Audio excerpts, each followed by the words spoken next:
அஸ்ஸலாமு அலைக்கம் வரஹமத்துல்லாஹி வபரகாத்துஹு. எல்லோரும் எப்படி இருக்கீங்க?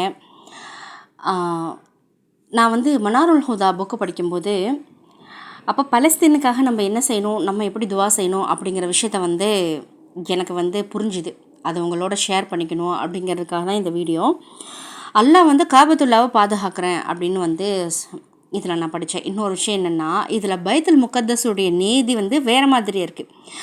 அடியார்களுடைய அமல்கள் அல்லாஹுக்கு பிடித்தமானதாக இருந்தால் அல்லாஹ் பைத்துல் முகத்தஸை முஸ்லீம்களிடத்தில் ஒப்படைப்பான் அப்படின்னு இந்த புக்கில் நான் படித்தேன். அல்லாவுக்கு மாறு செய்யக்கூடிய மக்களாக இருந்தால் அல்லாஹ் பைத்துல் முகத்தஸை முஸ்லீம்களிடத்துலேருந்து பறிச்சிருவான் அப்படிங்கிற விஷயத்தை நான் படித்த உடனே எனக்கு ரொம்ப கவலையாகவும் வேதனையாகவும் இருந்தது. ஏன்னா இவ்வளோ நாள் நம்ம துவா செஞ்சுருக்கோம். ஆனால் என்ன துவா செஞ்சுருக்கோம்? அல்லாஹ் அந்த மக்களை பாதுகாத்துரு, அந்த மக்களுக்கு வேணுங்கிறத கொடுத்துரு, அந்த மக்களுக்கு நிம்மதியை கொடுத்துரு, சந்தோஷத்தை கொடுத்துரு, இப்படி தான் துவா செஞ்சேங்காட்டிக்கும் அல்லாஹ் எங்களுக்கு பைத்துல் முகத்தஸை மீட்டு கொடுத்துருன்ற துவாவை நான் செய்யலை. எனக்கு தான் அந்த புரிதல் இன்றைக்கி தான் வந்திருக்கு.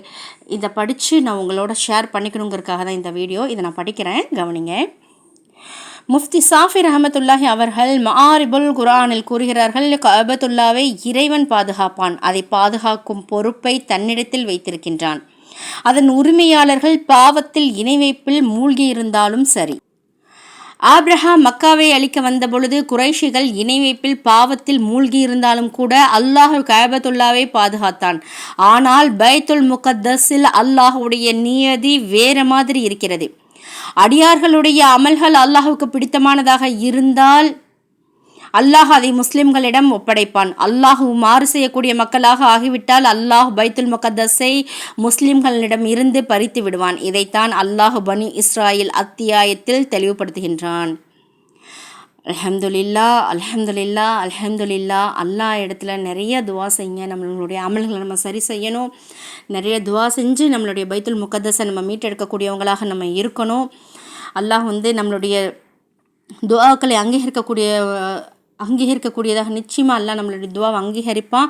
நம்ம அமல்களை சரி செஞ்சு அல்லா இடத்துல நெருங்கக்கூடியவங்களாக இருக்கணும்.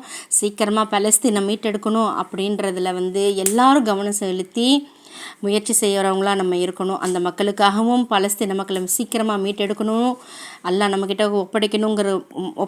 யா அல்லாஹ் ஒப்படைச்சிரு ரஹ்மானே. அல்ஹம்துலில்லா. நீங்களும் துவா செய்யுங்க. அஸ்ஸலாமு அலைக்கம் வரஹமத்துல்லாஹி வபரகாத்துஹு.